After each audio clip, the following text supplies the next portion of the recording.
Con ustedes, el profesor José Silva, con la clase Escatología.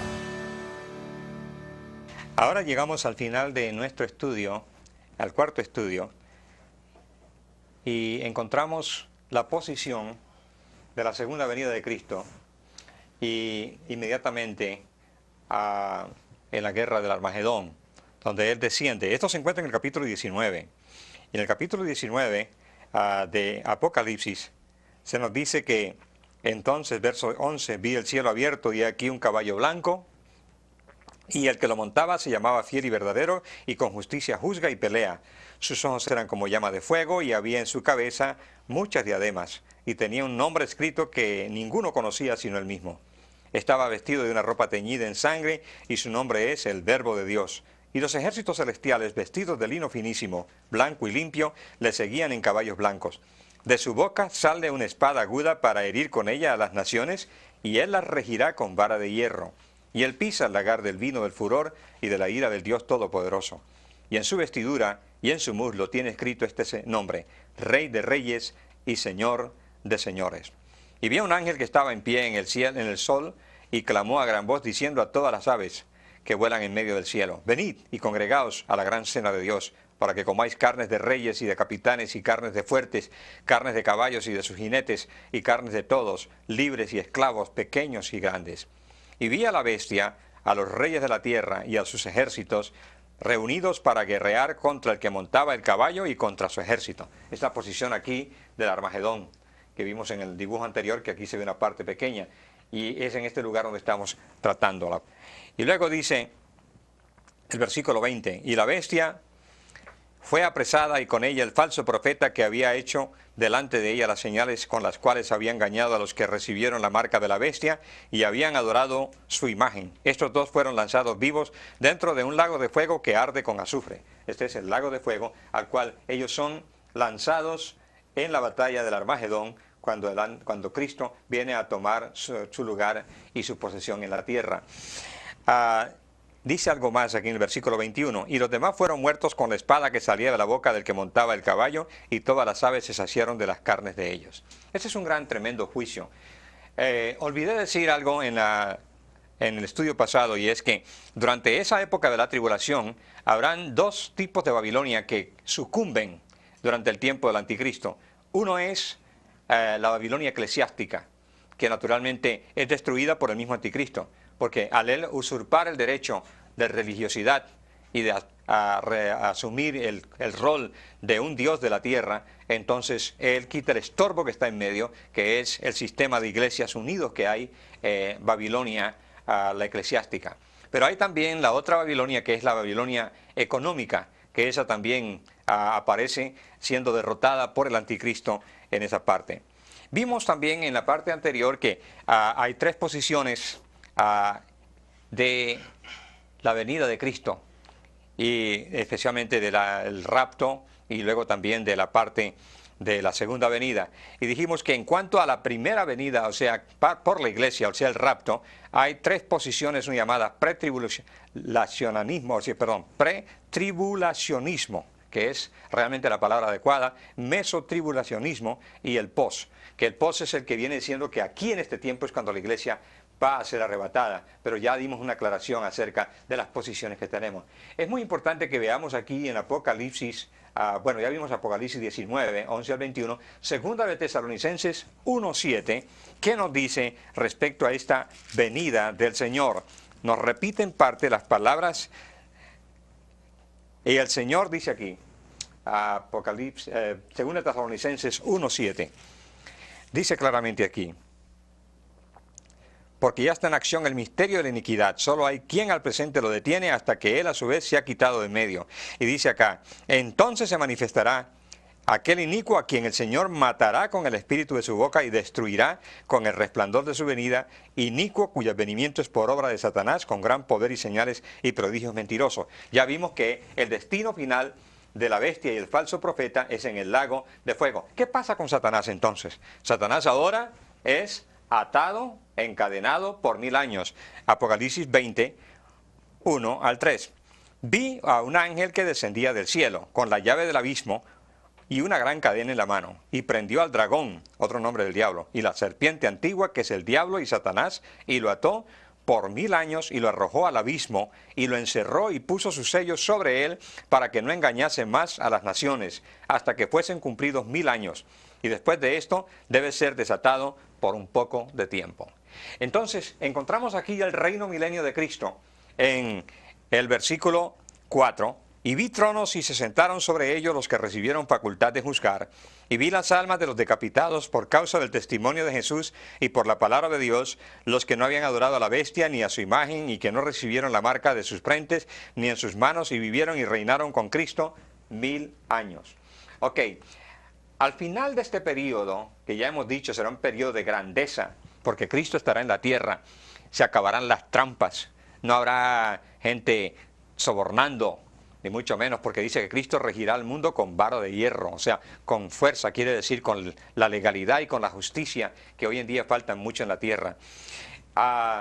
Entonces, se llega al final de esa época y encontramos que luego entra Satanás al ser desatado y levanta a la gente que se adhieren a él, que están insatisfechos con el reinado de Cristo en la tierra, y intentan una sublevación contra Dios. Y naturalmente la palabra de Dios nos dice que eso no lleva a ningún lugar, porque en los versículos 7 y 8 del capítulo 20 de Apocalipsis dice: cuando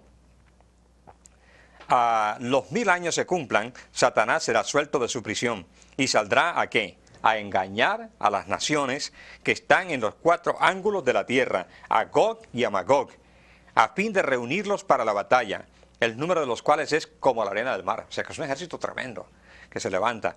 Y subieron sobre la anchura de la tierra y rodearon el campamento de los santos y la ciudad amada, y de Dios descendió fuego del cielo y los consumió, sin chance, completamente exterminados. Y ahora vemos aquí entonces sí el final juicio del diablo, o el cumplimiento del juicio que ya ha sido asignado por Dios.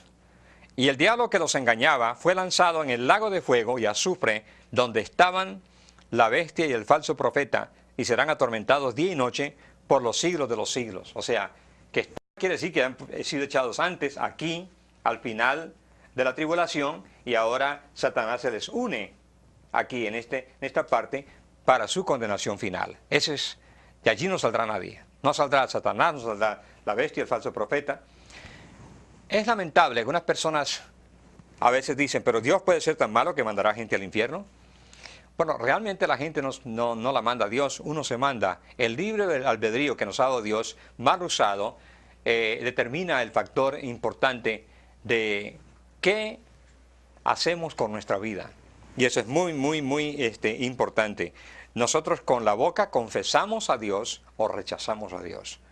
Tenemos esa capacidad, y por eso es que Proverbios dice que el poder de la vida y de la muerte está en la lengua.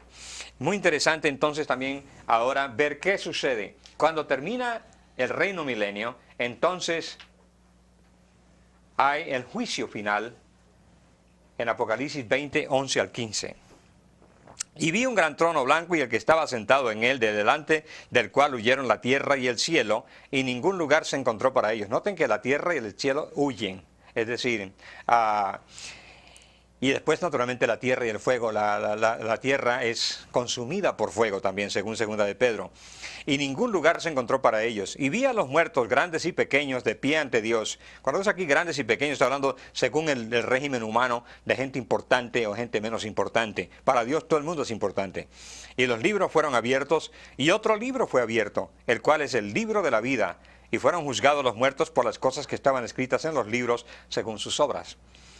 Notemos que aquí, en este juicio, nosotros estaremos como espectadores, pero nosotros no participaremos en el sentido de ser juzgados por Dios, porque nuestro juicio fue hecho en la cruz, donde Cristo murió, y al aceptar el sacrificio de Cristo, nosotros somos exentos de la culpa, conforme a la palabra de Dios. Ninguna condenación hay pues para los que están en Cristo Jesús. Y es una realidad, pero sí estaremos allí. Inclusive la palabra de Dios dice que nosotros, como la iglesia del Señor, juzgaremos a los ángeles que se rebelaron contra Dios. Así que tenemos un trabajo grande y notable que realizar. Y dice acá el versículo 13 de Apocalipsis 20, y el mar entregó los muertos que había en él, y la muerte y el Hades entregaron los muertos que había en ellos, y fueron juzgados cada uno según sus obras. Y la muerte y el Hades fueron lanzados al lago de fuego. Esta es la muerte segunda, y el que no se halló inscrito en el libro de la vida fue lanzado al lago de fuego. Hay una cosa muy importante y llamativa, porque aquí se nos habla del Hades, el lugar donde van los muertos sin Cristo.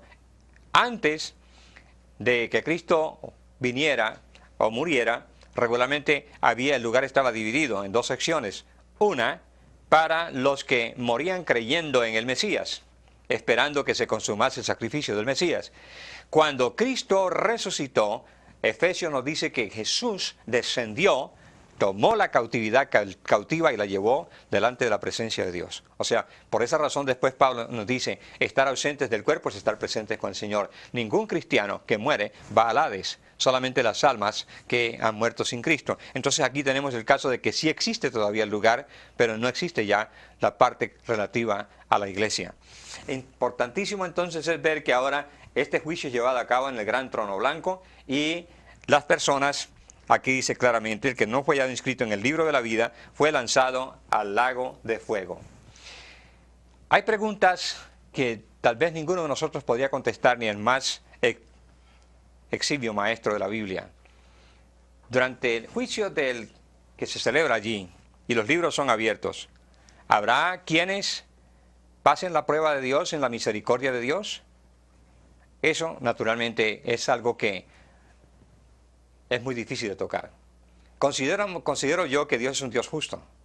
Y considero yo que, como dice Pablo, habrá gente que, como los judíos, vivirán como verdaderos judíos sin ser judíos.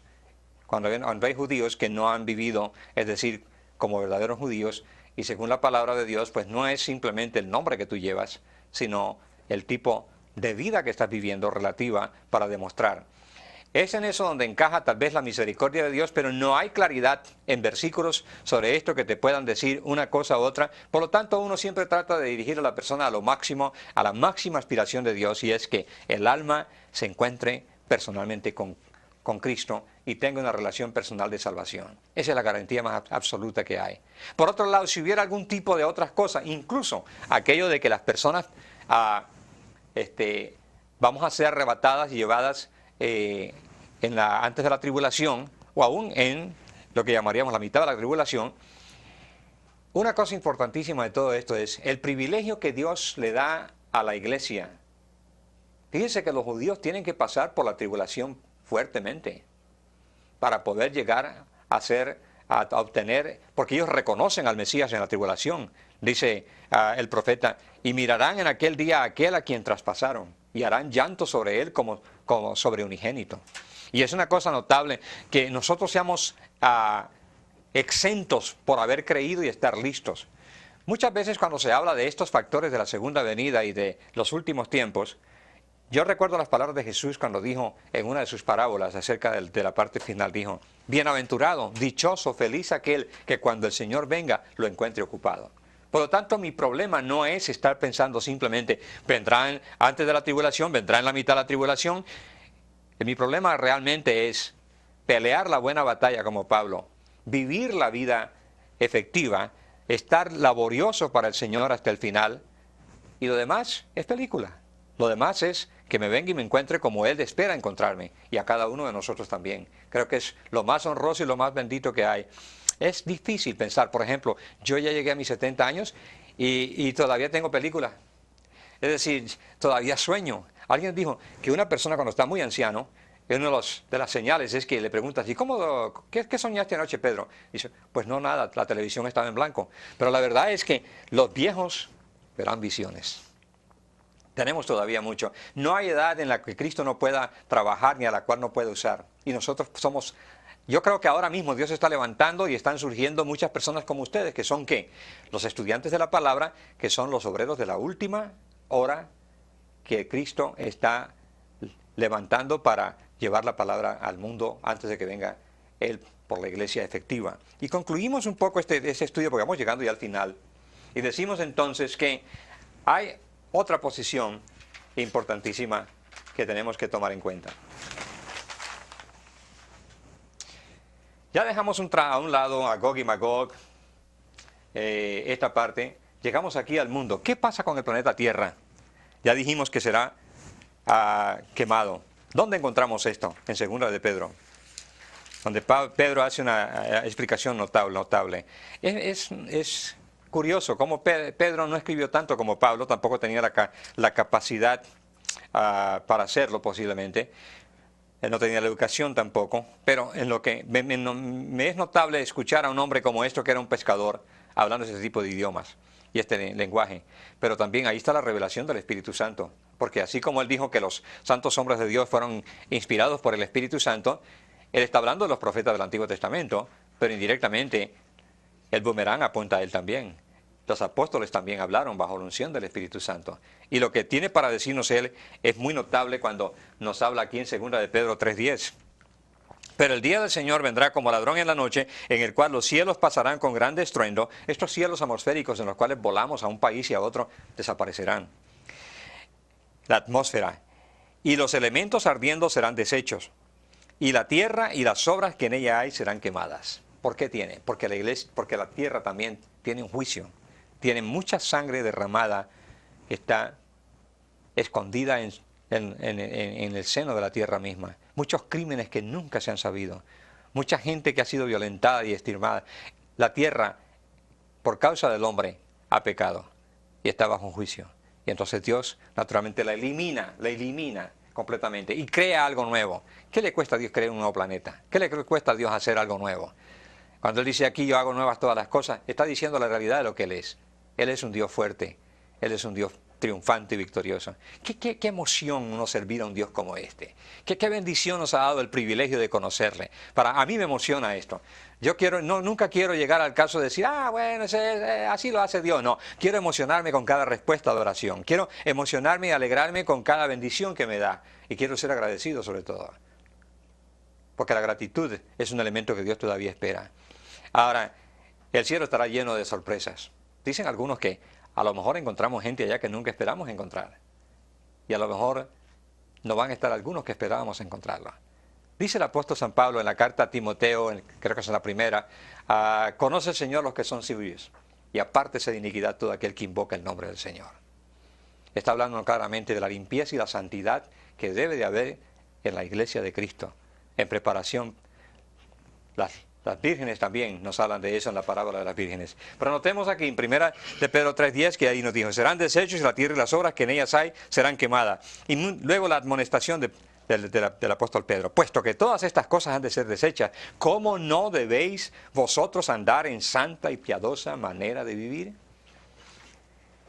Esperando y apresurándoos para la venida del día de Dios, en el cual los cielos, encendiéndose, serán deshechos, y los elementos siendo quemados se fundirán. Imagínense aquí, yo no sé si alguno de ustedes trabaja en bienes y raíces. ¿De qué valdrá la tierra? Hoy estas grandes extensiones de hectáreas que se venden por tanto, las grandes casas, sucederá lo mismo que dijo Jesús acerca del templo en aquella época. ¿Ven ustedes todo esto? Esto pasará. ¿De qué aprovecha el hombre si granjea, gana todo el mundo y pierde su alma? ¿O qué recompensa dará el hombre por su alma? Nosotros somos seres eternos. Somos mejores que la ropa que vestimos. No importa la marca. Somos mejores que el carro en que andamos, mejores que la casa en que vivimos. Somos mejores que todo lo demás porque nosotros somos seres creados por Dios para vivir con Él en santidad y pureza eternamente. Hacia allá vamos. En la casa de su Padre hay muchos lugares para nosotros. Y luego los cielos y la tierra nueva, en Apocalipsis 21:1, vi un cielo nuevo y una tierra nueva, porque el primer cielo y la primera tierra pasaron y el mar ya no existía más. Y yo, Juan, vi la santa ciudad, la nueva Jerusalén, descender del cielo de Dios, dispuesta como una esposa ataviada para su marido. Y oí una gran voz del cielo que decía, he aquí el tabernáculo de Dios con los hombres, y Él morará con ellos, y ellos serán su pueblo, y Dios mismo estará con ellos como su Dios. Enjugará Dios toda lágrima de los ojos de ellos, ya no habrá muerte, ni habrá más llanto, ni clamor, ni dolor, porque las primeras cosas pasaron, y el que estaba sentado en el trono dijo, he aquí, yo hago nuevas todas las cosas. Y me dijo, escribe, porque estas palabras son fieles y verdaderas. Y me dijo, hecho está. Yo soy el alfa y la omega, el principio y el fin. Al que tuviere sed, yo le daré gratuitamente de la fuente del agua de la vida. El que venciere, heredará todas las cosas, y yo seré su Dios, y él será mi hijo. Pero hay una advertencia aquí triste y fuerte. Pero los cobardes e incrédulos, los abominables y homicidas, los fornicarios y hechiceros, los idólatras y todos los mentirosos tendrán su parte en el lago que arde con fuego y azufre, que es la muerte segunda. Triste para unos, pero advertencia a tiempo. Es muy importante en este momento que entendamos una cosa. El que viene ha de venir. La admonición de la palabra de Dios es muy notable cuando dice también acá en el capítulo 22. Y me dijo, verso 6, estas palabras son fieles y verdaderas.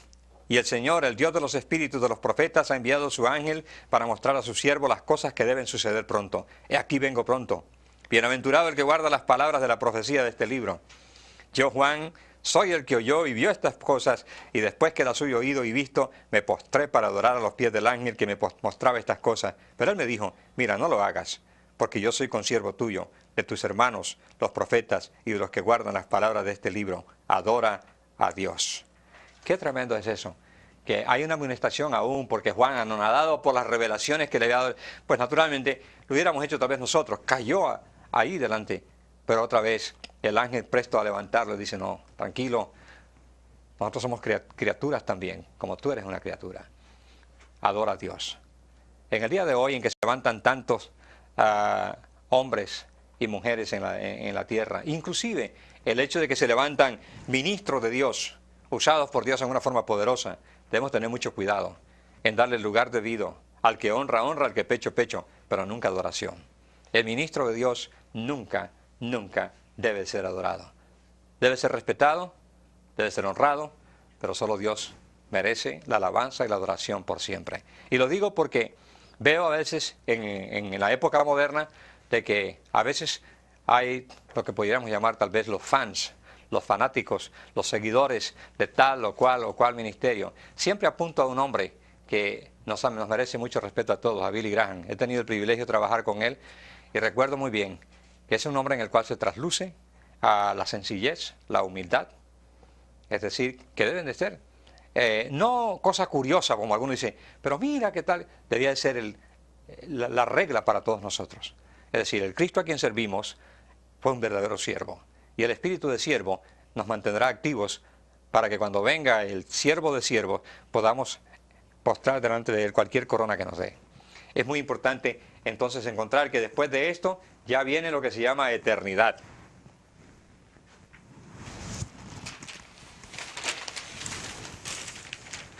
Volvemos al primer grabado para que ya vean todo el completo, y todo esto lo estará recibiendo naturalmente.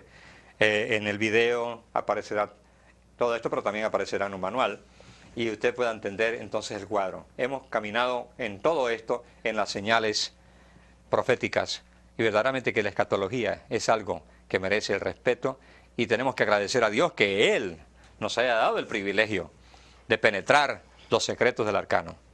Estas son revelaciones que el Espíritu Santo va dando a su iglesia. Yo, para traer este material, he tenido que sacar de otros maestros, no solamente del Dr. Reagan, que tomé las señales, sino también de otros libros que uno lee, y sobre todo de estar visualizando mucho. Es importante notar esto, que a medida que se acerca el tiempo de la venida, todos debemos de estar, como dijo Jesús, cuando viereis estas señales cumpliéndose, entonces alzad vuestros ojos, porque vuestra redención está cerca. Y gracias a Dios porque nos ha dado ese tipo de bendición y de enseñanza. Mientras tanto, ¿qué haremos? Trabajar, trabajar hasta que Él venga. Y mantenernos fieles, firmes a los propósitos de Dios. Él seguirá cumpliendo su palabra en nosotros y nosotros seguiremos honrándole como Él solo lo merece. Gracias a Dios por su palabra y gracias a Dios por la palabra profética que, como dice Pedro, es mucho más efectiva que cualquier revelación. Cuando Él lo dice ahí, Él dice, yo estuve en el monte sagrado donde viví una revelación tremenda. Se apareció Jesús con Moisés y este otro. Pero aunque eso fue grandioso, me apego más a la palabra profética, dice. Porque la palabra profética es como una antorcha que alumbra en medio de la oscuridad.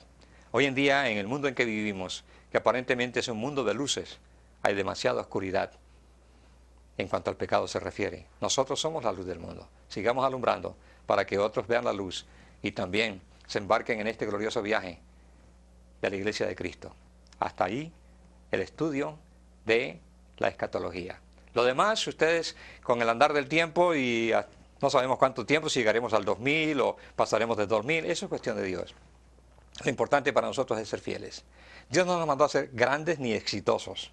A mí no me mandó a ser un ministro de éxito, sino ser sencillamente fiel. Bienaventurados los fieles. Esa es la promesa del Señor.